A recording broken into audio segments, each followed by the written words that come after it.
और आपके ज्ञान को नमन करती हूँ और सभी को जय जिनेन्द्र प्रणाम। मेरा टॉपिक है जैन धर्म और ईसाई धर्म। तो हम सबसे पहले धर्म को जानने का यहाँ प्रयास करेंगे कि धर्म क्या है। तो क्या हमने कभी सोचा है कि हम जो भी सही और गलत का फैसला करते हैं या हमारे जो बताया गया है कि हमें सभी को क्षमा करनी चाहिए, इंद्रियों को संयमित करना चाहिए, ये सब क्या है? तो एक्चुअली में जो धर्म है वो सिर्फ केवल पूजा पाठ करना या परंपराओं को निभाना नहीं है, बल्कि यह एक ऐसा तरीका है जो हमारे विचारों को आकार देता है, हमारे व्यवहार को एक नई दिशा देता है और हमारे को जीवन जीने का उद्देश्य समझाता है। तो आज के समय में जब तनाव, प्रतिस्पर्धा और संघर्ष बढ़ रहे हैं, तब हमें किसकी जरूरत है? शांति, संतुलन और आंतरिक शक्ति की जरूरत है। तो ये सब जो हमें इस दिशा की ओर जो लेके जाता है हमको, वह है धर्म। यानी धर्म ही हमें सिखाता है कि हम खुद के लिए भी जीना है और हमें दूसरों के लिए भी जीना है। तो धर्म हमें रास्ता दिखाता है, सहानुभूति और करुणा सिखाता है, और यहाँ तक कि धर्म तो एक ऐसा है कि जो संसार से हमको निकालकर मोक्ष पद तक ले जा सकता है। तो इसीलिए हम यहाँ पर जैन धर्म और ईसाई धर्म की कंपैरिजन कर रहे हैं। ये एक हेल्थी डिस्कशन है, यहाँ हम किसी धर्म को कम या ज्यादा नहीं बता रहे हैं, एक दोनों धर्मों को लेकर हम साथ में चल रहे हैं और विचार कर रहे हैं कि क्या है इसमें। तो एक्चुअली में तुलना क्यों की जाती है? तुलना इसलिए की जाती है कि तुलना हमें समझदार बनाती है, मतलब हमें समझदारी सिखाती है, तो वो हमें समझदार बनाती है और हमारे जीवन को बेहतर बनाने की कोशिश करती है। तो जहाँ जैन धर्म एक तरफ अहिंसा और आत्मसंयम पर जोर देता है, वहीं ईसाई धर्म प्रेम और क्षमा को बताता है। तो ये जो तुलना है वो हमें विभिन्न धर्मों में विविधता है उसका सम्मान करना सिखाती है और अपने विचारों को समझने की और क्षमता देती है। अब ये आता है कि हमें जो है धर्म दर्शन की आवश्यकता क्यों पड़ी, हम विभिन्न धर्मों के दर्शनों को क्यों पढ़ रहे हैं? क्योंकि समय समय पर जो हमारे परिवर्तन होते रहे समाज में, तो उनके बीच में समन्वय स्थापित करने के लिए हमने विभिन्न धर्मों को, दर्शनों को जानने की आवश्यकता पड़ती है। अब हम धर्म की एक डेफिनेशन देखते हैं कि सरल शब्दों में धर्म दर्शन धर्म के सिद्धांतों, विश्वासों और व्यवहारों का गहन अध्ययन है। ये मतलब केवल आस्था तक सीमित नहीं है, बल्कि तर्क और विवेक करना सिखाता है और धर्म को समझकर और आगे बढ़ने की हमको प्रेरणा देता है धर्म दर्शन। तो यहाँ पे जो हम देख रहे हैं ईसाई धर्म, तो ये तो आज की तारीख में सबसे अधिक फैला हुआ है, लेकिन जैन धर्म है वो अत्यंत प्राचीन है और अनादि काल से चलता आ रहा है। इसलिए हम इन दोनों धर्मों के आयामों को समझते हैं। सबसे पहले हम लेते हैं ईसाई धर्म। ईसाई धर्म के अनुसार तो ईश्वर अनंत है, सर्वशक्तिमान है, सृष्टि का निर्माता है, अर्थात ईश्वर ही सृष्टि का आधार है, संचालक और उद्धार करता है। जगत के स्वरूप को देखें तो वो कहते हैं कि ईश्वर ने ही जगत का निर्माण किया है और वो भी अपनी ही शक्ति से, अर्थात ईश्वर ही सृष्टि का कारण है और आधार भी वही है। अब यहाँ पे इन्होंने ईश्वर के रूप में ईसा मसीह को माना है कि कोई भी मतलब एक व्यक्ति का अवतरण होता है और ईश्वर के रूप में। तो ईसा मसीह का जन्म फिलिस्तीन के बेथलेहम में हुआ था और उनकी माता का नाम मरियम और पिता का नाम जोसेफ था। एक ईसाई परंपरा यह भी कहती है कि एक जो ईसा मसीह का जन्म हुआ था वो एक दिव्य घटना थी, क्योंकि जब वो 12 वर्ष की उम्र में थे तभी यरूशलेम के मंदिर में विद्वानों के साथ उन्होंने साथ किया था। तो तभी उनकी जो असाधारण प्रतिमा थी उसका परिचय हो गया था और उनका पालन पोषण नजारेत में हुआ था और बचपन से ही उनमें ईश्वर के प्रति एक गहरी आस्था थी। उनका आध्यात्मिक जीवन और उपदेश कैसे थे कि उन्होंने जॉन नामक साधु से दीक्षा ग्रहण की थी और फिर बाद में अपने जीवन में धर्म प्रचार और मानव सेवा में लग गए थे और उनमें सबसे ज्यादा प्रेम, करुणा और क्षमा का संदेश दिया था और हमेशा वो मानव कल्याण के लिए समर्पित रहते थे। ऐसा भी कहा जाता है कि ईसा मसीह द्वारा बहुत सारे चमत्कार भी किए जाते थे, जैसे कि अंधों को वो दृष्टि दे देते थे, रोगियों को स्वस्थ कर देते थे, लोगों की पीड़ाओं को हर लेते थे। तो ये सभी एक श्रद्धा, गहरी श्रद्धा उत्पन्न हो गई थी। इन चमत्कारों से लोगों में एक गहरी श्रद्धा उत्पन्न हो गई थी। तो वो ईसा मसीह को एक ईश्वर के रूप में मानने लगे थे, ईश्वर के प्रतिनिधि के रूप में मानने लग गए थे। तो जब ये वहां के पुरोहित वर्ग में ये सब देखा तो उनके मन में ईर्ष्या हो गई, और फिर उन्होंने एक ईसा मसीह के एक जो शिष्य थे जुड़ास, उन्होंने एक विश्वासघात किया ईसा मसीह के साथ, और उनको एक आरोप लगा दिया कि वो ईश्वर की निंदा कर रहे हैं। इस आरोप में उन्हें सूली पर चढ़ा दिया गया। तो जब वो मृत्यु के समय में थे, जब ईसा मसीह है, तब उन्होंने अपनी आत्मा जो थी वो प्रभु को समर्पित कर दी। और ये ईसाई धर्म यह कहता है कि यह एक सबसे बड़ा त्याग और आस्था का प्रतीक माना गया था ये चीज। तो अब हम जानते हैं कि ईश्वर के बारे में और क्या उनकी राय थी, कि संपूर्ण सृष्टि का सर्वोच्च और सर्वस्वामी कौन है? ईश्वर है। और मनुष्य, लेकिन उसके बावजूद भी, भले ही सृष्टि का निर्माता ईश्वर है, लेकिन उन्होंने मानव को स्वतंत्र छोड़ा था कि वो अपने निर्णय खुद ले सकता है, अपनी योजनाएं बना सकता है और अपने जीवन को नई दिशा दे सकता है। इस हिसाब से उनका कहना था कि मानव से कुछ पाप कार्य भी होते हैं। ईश्वर तीन में एक है, ये उनका सिद्धांत था, जिसे कि त्रितत्व सिद्धांत कहा जाता था। अर्थात उनके रूप में पिता, पुत्र और पवित्र आत्मा, ये तीनों एक ही है और ईश्वर में ही है। और ईश्वर ही एक ऐसी एकात्म सत्ता है जिसमें ये तीनों तत्व विद्यमान है। ईश्वर का अवतार उनका पुत्र। ईसाई धर्म ये विश्वास करता है कि ईश्वर ने अपने पुत्र को ही मानव रूप में पृथ्वी पर भेजा है, और वो पुत्र कौन है? ईसा मसीह है। ईसा मसीह ही इस रूप में अवतरित हुए हैं। इसलिए उन्होंने ईसाई धर्म में कहा जाता है कि इसे इसे मतलब ईसा मसीह को इसी उद्देश्य से भेजा है कि वो मानव का कल्याण करे, उनका उद्धार करे। उनके हिसाब से ईसाई धर्म के हिसाब से जो सृष्टि की रचना हुई है वो एक क्रमबद्ध प्रणाली, यानी बाइबल की दृष्टि से ईश्वर ने पहले आकाश की रचना की, उसके बाद जल और थल का निर्माण किया, फिर वनस्पति को उत्पन्न किया, उसके बाद में सूर्य और चंद्रमा की रचना की, और आगे चलकर जल और थल और जीव जंतुओं का निर्माण किया, अंत में मनुष्य की रचना की। और उस मनुष्य को ही सृष्टि पर एक प्रभुत्व प्रदान कर दिया कि इन्हीं सभी के बीच एक मानव केंद्रित बन गया, कि मानव इन्हीं सभी के सहारे अपनी क्रियाएं करेगा। अब अशुभ की समस्या। ईसाई दर्शन के अनुसार संसार में बुराई का कारण ईश्वर नहीं है, बल्कि मनुष्य ही स्वतंत्र है। उसकी इच्छा से ही वो कार्य होता है। और अगर मनुष्य जो उनको स्वतंत्रता दी है उसका अगर वो गलत उपयोग करता है तो फिर बुराई उत्पन्न हो जाती है। यानी कि दुख और कष्ट मनुष्य के विकास में सहायक भी माने जाते हैं। वो किस हिसाब से मानते हैं? ईसाई धर्म कहता है कि अगर मनुष्य के हाथ में दुख और कष्ट आएंगे तो जैसे सोना अग्नि में तपकर शुद्ध और चमकदार बनता है, उसी प्रकार मनुष्य भी कष्ट और संघर्ष के माध्यम से परिपक्व बनेगा और श्रेष्ठ बनेगा। जैसा कि वो मानते हैं कि ईसा मसीह के सामने भी बहुत दुख आए, कष्ट आए, फिर भी उन्होंने करुणा, क्षमा, ये भाव छोड़े नहीं। तो ये जो दुख और कष्ट आते हैं वो करुणा और प्रेम भावना और एक दूसरे को हेल्प करना आदि गुण उत्पन्न करते हैं।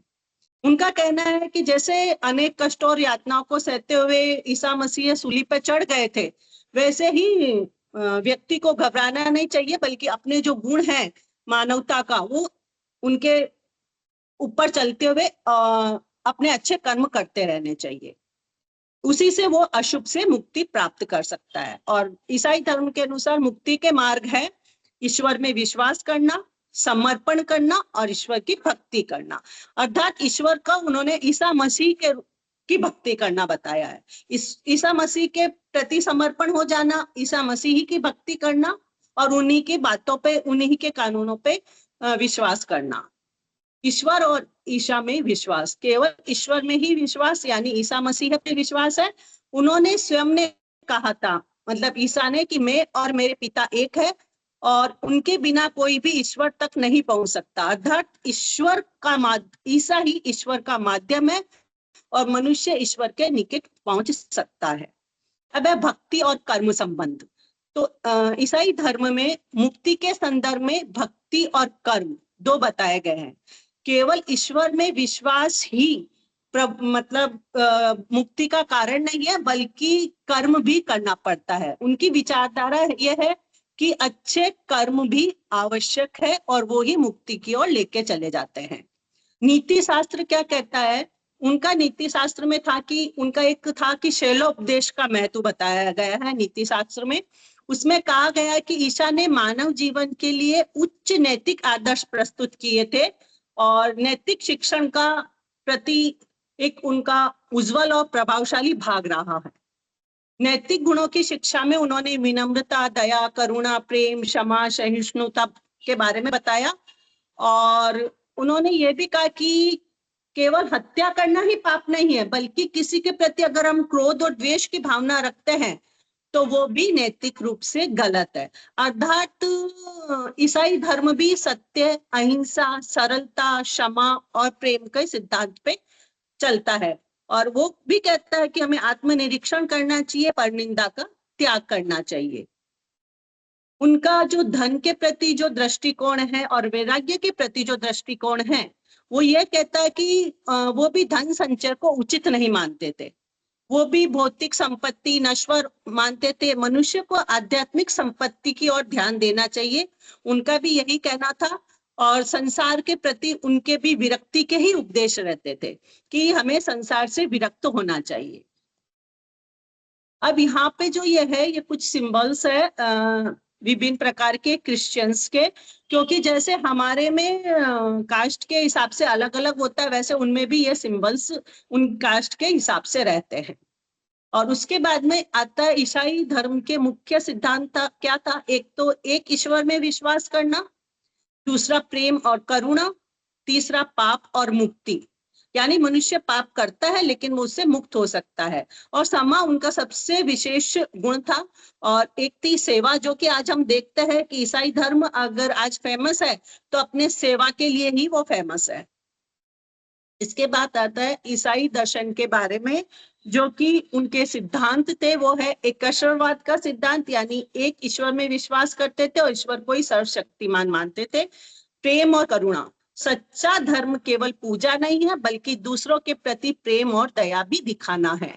फिर है क्षमा, हमें दूसरों को क्षमा करना चाहिए जैसे कि ईश्वर हमको क्षमा कर देते हैं। फिर है विश्वास, उनका विश्वास था कि आध्यात्मिक शांति और मुक्ति मिल सकती है। और सेवा और त्याग उनका सबसे जीवन का महत्वपूर्ण हिस्सा है। अब ईसाइयों की जो संस्कृति है वो क्या है? प्रार्थना और पूजा। ईसाई लोग नियमित रूप से प्रार्थना करते हैं, चर्च में जाकर उपासना करते हैं। इससे उनको क्या मिलती है? शांति मिलती है और एक नया मार्गदर्शन मिलता है। चर्च का क्यों महत्व है? क्योंकि वहां पे सब एकत्र होकर प्रार्थना करते हैं, सीखते हैं और एक दूसरे की वो सभी सहायता करते हैं। उनके त्योहार और उत्सव कौन कौन से? क्रिसमस, यानी उस दिन जीसस क्रिस्ट का जन्म, और ईस्टर यानी यीशु का पुनर्जन्म का प्रतीक। और उसके अलावा वो त्योहार के रूप में क्या मनाते हैं? जब सेवा और दान करते हैं तो उसका अपना धार्मिक कर्तव्य मानकर उसको भी त्योहार के रूप में मनाते हैं। पारिवारिक और सामाजिक मूल्य और नैतिक शैली, यानी ये भी वो इसमें धार्मिक में शामिल करते हैं। अब यहाँ पे क्रिश्चियंस के ब्रांचेज है, जैसे कि हमारे ब्रांचेज रहते हैं जैन धर्म के श्वेतांबर, दिगंबर, तेरापंथ, फिर उसमें भी हमारे मंदिर में भी फिर अलग अलग ब्रांचेज हो जाते हैं स्थापना में। वैसे ही ये यहाँ पे इसके क्रिश्चियनिटी के ब्रांचेज है। और उसके बाद में आता है हमारा जैन धर्म। हमारे जैन धर्म को मैंने बहुत ही शॉर्ट रूप में लिया है क्योंकि जैन धर्म अत्यंत प्राचीन और महत्वपूर्ण धर्म है। ये ऋषभदेव भगवान के समय से प्रारंभ हुआ था। और जो अभी के जो ईसाई लोग हैं वो ये मानते हैं कि हमारे जो 24वें तीर्थंकर थे उनके टाइम से बाद से स्टार्ट हुआ, यानी अभी 3000 वर्ष करीबन हुए हैं ऐसा। लेकिन हमारे जैन धर्म के हिसाब से ये ऋषभदेव भगवान के टाइम में ही स्टार्ट हो गया था। जैन दर्शन का स्वरूप क्या है? ये अध्यात्मवादी है, व्यवहारिक दर्शन है और सैद्धांतिक विचारों तक ही सीमित नहीं है, बल्कि ये व्यवहारिक दर्शन का रूप भी देता है, जैसे कि आचार में अहिंसा है, विचार में अनेकांतवाद है, वाणी में स्वादवाद है और समाज में अपरिग्रह है। ये सिद्धांत है जो हमारे मानव जीवन को संतुलित करते हैं और हमें एक नई दिशा प्रदान करते हैं। अब यहाँ पे जिन और धर्म की अवधारणा, जिन किसे कहा गया, जो हमारे तीर्थंकर है उनको जिन कहते हैं। तो वो जिन की अवधारणा क्या है कि जिन शब्द जैन शब्द से बना है, जिसमें मतलब राग और द्वेष, जिन्होंने अपने राग पर और द्वेष पर विजय प्राप्त कर ली है, यानी अपनी इंद्रियों पर और वासनाओं पर विजय प्राप्त कर ली है, वो जिन कहलाता है। और जिन को ईश्वर मानते हैं और तीर्थंकर मानते हैं, और ये हर टाइम में चॉइस होते हैं। और धर्म का अर्थ यहाँ पे लिया गया है धारण करना। जैसे ईसाई में लिया हुआ है कि प्रेम, करुणा, सद्भाव, वैसे हमारे यहाँ पे है कि धर्म का अर्थ है धारण करना। धारण क्या करना है? हमारे 9 तत्व है, उनको धारण करना है। धर्म किसे कहते हैं? एक रूप से वस्तु का स्वभाव ही धर्म है। यानी कि जैसे कि शीतलता, बर्फ का स्वभाव शीतलता है, आग का स्वभाव उष्णता है, वैसे ही हमारी जो आत्मा है उसका स्वभाव ही क्षमा है। यानी अगर हमने क्षमा धारण कर ली तो वो सबसे बड़ा धर्म है। और जीव को शुद्ध आचरण करके अपनी आत्मा को शुद्ध बनाना है। ये हमारे जैन धर्म के सिंबल है। ऊपर ईसाई धर्म के थे, ये हमारे जैन धर्म का है, जिसमें 4 गतियों को दर्शाया गया है और परस्पर ग्रह जीवानाम को दिखाया गया है। जैसे वो बोलते हैं वैसे हमारा भी है कि हम एक दूसरे के प्रति आत्मनिर्भर होकर और जीवन जिए। जैन धर्म के मूल सिद्धांत अहिंसा, सत्य, अस्तेय, ब्रह्मचार्य और परिग्रह, जो सभी को पता है। जैन दर्शन में जो हमारा है वो अनेकांतवाद का स्यादवाद, कर्म सिद्धांत और मोक्ष, यानी कि कर्म सिद्धांतों को, यानी कर्मों को क्षय करके हम मोक्ष की प्राप्ति कर सकते हैं। हमारी जैन की जो संस्कृति है वो है पूर्ण शाकाहार, उपवास और तपस्या हमारे में मेन है, और पर्युषण और महावीर कल्याणक जैसे पर्व है, मौन 11, ज्ञान पंचमी, ऐसे हमारे बहुत सारे ऐसे पर्व आते हैं जो हमारे जैन धर्म में प्रसिद्ध है। और सब जीवों के प्रति दया करना, यानी कि हमारे धर्म में जीवों पर दया, अभयदान जो है वो सबसे महत्वपूर्ण माना गया है। अब यहाँ पे जैनिज्म के ब्रांचेज है, ये सारे हमारे कैसे है, श्वेतांबर है, दिगंबर है, फिर श्वेतांबर में मंदिर मार्गी, स्थानकवासी, दिगंबर में 20 पंथी, 13 पंथी, फिर उसके सब ब्रांचेज, ऐसे ये मैंने यहाँ पे बताए हैं। अब आती हम दोनों का कंपैरिजन जब हम करने जा रहे हैं, दोनों को समझने के बाद, तो जैन धर्म और ईसाई धर्म में अगर हम कंपैरिजन करें तो प्राचीनता की दृष्टि से अत्यंत प्राचीन जैन धर्म है, और ईसाई धर्म है जो अभी नवीन धर्म है। और ग्रंथों की दृष्टि से देखें तो ईसाई धर्म का मुख्य ग्रंथ बाइबिल है, जिसके 2 भाग है, ओल्ड टेस्टामेंट और न्यू टेस्टामेंट। और दूसरी ओर हमारे जैन धर्म के जो आगम है, ग्रंथ है, वो आगम है जो भगवान महावीर की वाणी पर आधारित है। अब मुक्ति मार्ग की दृष्टि से देखें तो ईसाई धर्म में मुक्ति मार्ग बोलते हैं कि ईश्वर की अगर कृपा हो जाए तो मुक्ति मिल सकती है, यानी वो सब कुछ ईश्वर पर डिपेंड है। और दूसरा उसके साथ में हृदय की शुद्धता, प्रेम, करुणा, ये भी उनके महत्वपूर्ण अंग है। और जैन दर्शन में मुक्ति का मार्ग जो बताया गया है वो आत्मा की शुद्धि है, यानी अपनी आत्मबोध हो जाता है तो जीव मुक्त हो सकता है। और ये कहते हैं कि आत्मा ही परमात्मा है। जैसे ईसाई धर्म में सिर्फ एक ईश्वर को ही मानते हैं और वही मुक्त करेगा, लेकिन हमारा जैन धर्म ये कहता है कि प्रत्येक जीव में आत्मा अलग अलग है और वो सबकी आत्मा परमात्मा का रूप धारण कर सकती है, अर्थात मोक्ष प्राप्त कर सकती है। और मोक्ष प्राप्त करने के 3 है, सम्यक दर्शन, सम्यक ज्ञान और सम्यक चारित्रों द्वारा मोक्ष की प्राप्ति हो सकती है। केवल श्रद्धा या ज्ञान ही पर्याप्त नहीं है, बल्कि उसके अनुसार से हमें आचरण करेंगे तभी हमें मोक्ष की प्राप्ति होगी। नैतिक समानताएं बता रही हूं अब मैं। जैन और ईसाई धर्म में नैतिक समानताएं क्या है? प्रायश्चित और आंतरिक परिवर्तन, यानी कि दोनों धर्म में ही प्रायश्चित और आंतरिक परिवर्तन को बहुत महत्वपूर्ण बताया गया है। ईसाई दृष्टिकोण में बताया गया है कि यदि कोई व्यक्ति अपने गलत कार्य को समझकर और सच्चे मन से पश्चाताप करता है तो भविष्य में उन्हें मतलब अच्छे मन से वो पश्चाताप करे और फिर ये भी निर्णय ले ले कि अब मैं दोबारा ये गलती नहीं करूंगा, तो वो मुक्ति प्राप्त कर सकता है। और जैन दर्शन में भी पश्चाताप को, प्रायश्चित को बहुत अच्छा एक दृष्टांत भी मिलता है हमारे में मृगावती जी और चंदन बाला का, कि वो जब लेट हो जाते हैं उपाश्रय में आने से, क्योंकि उस समय अच्छेरे हुए थे, उस अच्छेरे में सूर्य और चंद्र एक साथ धरती पे आ गए थे, तो टाइम का उनको पता नहीं चला था मृगावती जी को। तो चंदन बाला जी तो आ गए थे, लेकिन मृगावती जी लेट आए थे। तब उन्होंने, चंदन बाला जी ने बोला कि अच्छी साधु इतना लेट नहीं आते हैं, तो उनको बहुत पश्चाताप हुआ और केवल ज्ञान हो गया।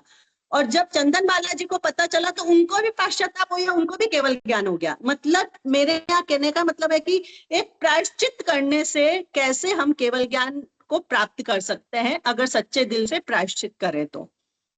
अब इसके बाद में आता मूर्ति पूजा के संबंध में क्या दृष्टिकोण है। दोनों ही धर्म में मतलब ऐसे अलग अलग है, जैसे जैनियों में मंदिर वालों में मूर्ति पूजा है, स्थानक में मूर्ति पूजा नहीं है।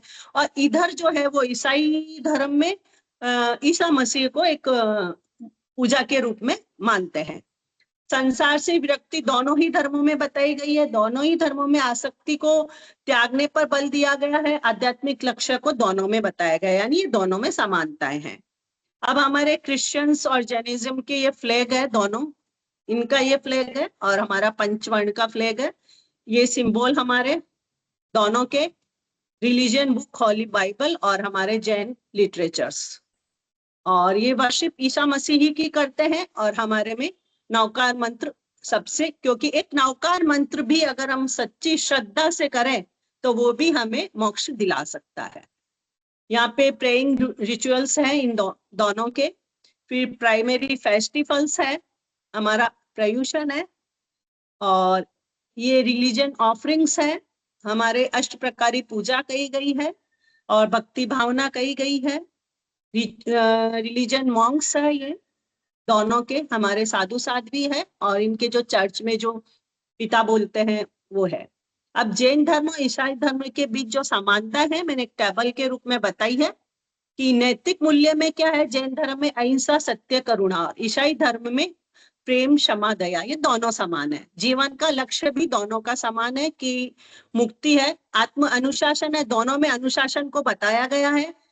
हमारे जैन धर्म में कठोर नियम है, तपस्या है, तो वहां पे उनके भी उपवास और आत्म नियंत्रण है, यानी दोनों ही अनुशासन पर बल देते हैं। परोपकार दोनों में बताया गया है, दोनों में सेवा भावना और दान को महत्व दिया गया है। और आध्यात्मिक साधना में हमारे ध्यान तब प्रार्थना है और उधर भी प्रार्थना पूजा ध्यान है, यानी कि दोनों में ये आध्यात्मिक अभ्यास में भी दोनों में समानता है। अब दोनों के बीच जो अंतर है वो क्या है, ईश्वर की अवधारणा में अंतर है। जैन धर्म कहता है कि वो एक ईश्वर को नहीं मानता है, वो कहता है कि सभी आत्मा परमात्मा बन सकती है, जबकि ये एक ईश्वर को मानते हैं। यानी कि ईसाई धर्म आस्तिक है और जैन धर्म नास्तिक। फिर आता संस्थापक, इनके संस्थापक अभी के हिसाब से महावीर भगवान है और उनके ईसा मसीह है। पवित्र ग्रंथ जो मैंने पहले ही बताया है चित्र में कि अलग अलग है। कर्म सिद्धांत दोनों का अलग है, ये बोलते हैं कि ईश्वर ही कर्मों का न्याय करता है, ईसाई धर्म बोलते हैं ईश्वर ही कर्मों का न्याय करता है, और जैन दर्शन बोलता है कि अपने अपने कर्मों का फल अपने अपने को मिलता है। मृत्यु के बाद जैन धर्म कहता है कि पुनर्जन्म पे भी विश्वास करता है, और अगर हमने संसार सागर को, राग द्वेष को जीत लिया तो मोक्ष भी प्राप्त कर सकता है। लेकिन यहाँ पे मोक्ष नहीं, यहाँ पे मुक्ति ही बताया गया है, यानी स्वर्ग और नरक मिलेगा। अगर अच्छे काम करते हो तो नरक, सॉरी स्वर्ग, और गलत काम करते हो तो नरक। वो मुक्ति, मुक्ति यानी स्वर्ग यानी मुक्ति। फिर इनकी पूजा पद्धति है जो हमारे में, वो मूर्ति पूजा भी है और स्थानक परंपरा में ध्यान, तप और मंदिर में भी है, और इनकी चर्च में प्रार्थना है और यीशु की पूजा है। और अहिंसा का स्तर हमारा बहुत कठोर है, यानी कि हम सूक्ष्म जीवों की हिंसा पर भी विश्वास करते हैं, यानी कि एक पत्ती की आत्मा और एक मानव की आत्मा हम स्वयं मानते हैं। लेकिन ईसाई धर्म में अहिंसा का पालन इतनी कठोरता से नहीं होता है। फिर भोजन के नियम में हम पूर्ण शाकाहारी है, यहाँ तक कि हम अनंत का यानी जड़ वाली सब्जियों का, रूट वेजिटेबल्स का भी उपयोग नहीं करते हैं, और यहाँ पे भोजन के प्रति कोई सख्त नियम नहीं है। मुक्ति का मार्ग हमारे यहाँ पे मतलब जैन धर्म में आत्म प्रयास और तपस्या, मतलब अपनी आत्मा के द्वारा कर्मों की निर्जरा करना, वो किसके द्वारा, तप के द्वारा। और यहाँ पे ईश्वर और यीशु में विश्वास करके अच्छे कर्म करना, ये मुक्ति का मार्ग, मतलब अच्छे कर्म ही मुक्ति की ओर ले जा सकते हैं। अब मैं इसका एक शॉर्ट में सारांश देती हूँ कि जैन और ईसाई दोनों ही दर्शनों में नैतिकता के क्षेत्र में तो समानताएं हैं। दोनों ही मानव को शुद्ध, संयमित और उच्च बनाने का प्रयास करते हैं। जैन दर्शन में मुनियों और गृहस्थों के लिए एक अलग अलग आचार व्यवस्था बताई गई है, और ऐसे ईसाई दर्शन में ऐसा कोई स्पष्ट विभाजन नहीं है, लेकिन वहां पे भी अहिंसा, संयम, समता को महत्व दिया गया है। और मतलब जैन दर्शन में भी और ईसाई दर्शन में भी प्रेम, क्षमा को बताया गया है। ईसाई धर्म में मानव प्रेम को सर्वोच्च माना गया है, सेवा को सर्वोच्च माना गया है, और जैन दर्शन में समता और अहिंसा को सर्वोच्च माना गया है। तो हम ये कह सकते हैं कि दोनों ही दर्शन अपने अपने तरीके से मानव जीवन को नैतिक और आध्यात्मिक और संतुलित बनाने का प्रयास करते हैं, और दोनों ही अपनी अपनी जगह अपना अपना एक सम्मान रखते हैं। और जैन धर्म एक ऐसा धर्म है कि बहुत से लोग इसको, मतलब ईसाई हो या क्रिश्चियन, मतलब कोई भी हो, लेकिन अगर उनको ये सिद्धांत अच्छे लगते हैं तो वो इस और भी इनके गुणों को भी अपनाने की कोशिश करते हैं। कहने में कोई भी गलती हुई तो माफी चाहती हूँ। मिच्छामि दुक्कड़म। जय जिनेंद्र ma'am. Very nice, very nice Savita ji, very nice. Thank you ma'am. बहुत अच्छे से आपने प्रेजेंट किया। बहुत क्लियरली, बहुत क्लियरली और बहुत अच्छा कंपैरिजन किया। Yes, and the way you were presenting, बहुत ही अच्छे से आपने प्रेजेंट किया A to Z, उसकी फिलॉसफी और कंपैरिजन, साथ साथ उनके बिलीफ सिस्टम, उनके वैल्यू सिस्टम और उनके सिंबल्स, मतलब लाइक सब कुछ ही आपने कवर किया है। और बहुत ही मतलब किसी ने अगर देख लिया तो उसको पूरा ही समझ आ जाएगा क्रिश्चियनिटी और जैनिज्म के बीच में क्या कंपैरिजन है और क्या डिफरेंसेस है, ये सब कुछ क्लियर हो जाएगा। तो इस हिसाब से आपने अपना प्रेजेंटेशन रखा, बहुत तैयारी की आपने, वो आपकी मेहनत दिख रही थी प्रेजेंटेशन में। सो सविता जी, कॉन्ग्रेचुलेशंस, अच्छे से आपने प्रेजेंटेशन दे दिया आज। थैंक यू मैम, आपने आज मौका दे दिया, क्योंकि आगे से आगे बहुत बिजी लाइफ चल रही है। मैं टोटली बिजी हूँ शुरू से, तो ऐसा लगता है कि बस प्रेजेंटेशन हो गया तो बहुत ज्यादा शांति मिल रही है। क्योंकि एक्चुअली में आपने नोट्स भी बहुत ही अच्छे दिए थे। मैंने बोला था आपने नोट्स मतलब बहुत ही अच्छे, तो मुझे कंपैरिजन करने में भी थोड़ा इजी हो गया और रेडी करने में भी बहुत इजी हो गया था। चलो नाइस, मतलब एक टॉपिक तो है रिलीजन का जो एकदम 100% रेडी है सबका। 100% सबके मार्क्स इसमें आ जाएंगे मतलब। Yes yes yes yes ma'am. Okay then, very nice. आप यही क्वेश्चन दे दीजिएगा 12th नंबर में, हमारे सब क्या हाँ, एक क्वेश्चन एक्चुअली मुझे पूछना था, पर टाइम की कमी है। आप नेक्स्ट क्लास में इस क्वेश्चन का आंसर दे सकते हैं। जैसे कि आपने ये दोनों धर्म लिया है, ईसाई धर्म और जैन धर्म, तो मेरा आपसे सवाल यही था, क्योंकि आज के समाज में देखा जाए तो हिंसा, युद्ध, ये सब बढ़ रहे हैं ना। तो ये जो जैन धर्म है, ईसाई धर्म है, ये किस प्रकार से इसके समाधान बताते हैं, और किस प्रकार से हम इनके इनके बताए गए जो विचार है उसका फॉलो या पालन करते हैं, तो हम हमारे अंदर की जो हिंसा है और युद्ध वाली जो नेचर है ये थोड़ी कम हो सके। तो इस पे आप चर्चा कर सकते हैं नेक्स्ट क्लास में। ठीक है, आप सोच के रखिए इस क्वेश्चन के आंसर को, और आप में से भी किसी को अगर इनसे कोई सवाल है तो आप सवाल रख सकते हैं, ये सोच के फिर नेक्स्ट क्लास में इसका आंसर दे देंगे। सिमर जी, आपको कुछ पूछना है? मैम, आपसे पूछना था मुझे एक्चुअली, जैसे अभी इन्होंने कंपैरिजन बताया ना, बहुत अच्छा कंपैरिजन, काफी पॉइंट्स पे इन्होंने कंपेयर किया, लेकिन मुझे जूडिज्म के लिए ऐसा कंपैरिजन नहीं मिल रहा था मैम। मेरा प्रेजेंटेशन जूडिज्म पे है, तो पॉइंट्स में मिल रहा था जैसे वैल्यू सिस्टम ये वो, लेकिन कॉमनैलिटीज नहीं मिल रही। लाइक इन्होंने तो कॉमन चीजों का भी बात किया ना, नॉट जस्ट सेपरेशन, तो वो कॉमन चीजें नहीं मिल रही। ठीक है, मैं देखती हूँ, कुछ मेरे पास एक शायद रिसर्च पेपर है, वो मैं रिसर्च पेपर में आपको सेंड करती हूँ, तो शायद उससे आपको आइडिया मिल जाए दोनों के बीच में जो सिमिलैरिटीज और डिफरेंसेस है। ठीक है, तो मैं वो रिसर्च पेपर आपको फॉरवर्ड करती हूँ। जय जिनेंद्र मैम, सविता जी Okay. बहुत अच्छा था प्रेजेंटेशन। लास्ट में Thank you. मैं सोच रही थी कुछ कुछ पॉइंट्स थी जो आपने बात नहीं की थी, लेकिन लास्ट में आपने वो भी कवर कर ली, तो कुछ छोड़ा ही नहीं Thank you. पूछने के लिए। Thank you. अब आप सोचिए कि मुझे क्या पूछना है, पूछिए। क्योंकि अच्छा लगता है, हेल्थी डिस्कशन अच्छा लगता है। True true. ठीक है सविता जी, आप रेडी रहिएगा, नेक्स्ट क्लास में आपसे क्वेश्चंस हम आप पे फायर करेंगे। अयो ठीक आज है। कर दीजिए ना मैम, नेक्स्ट पे क्यों रख नहीं, रहे हो? अभी सेकंड क्लास है 3:30, तो अभी नहीं हो ओके पाएगा। ओके नेक्स्ट ओके क्लास में ओके करते हैं कंटिन्यू। मेरा एक थोड़ा ओके, डाउट था मतलब मुझे मैम। बहुत सावधान रहना पड़ेगा अब, हाँ, क्योंकि हाँ, आप बहुत सोच समझ के फायर करने वाले हैं।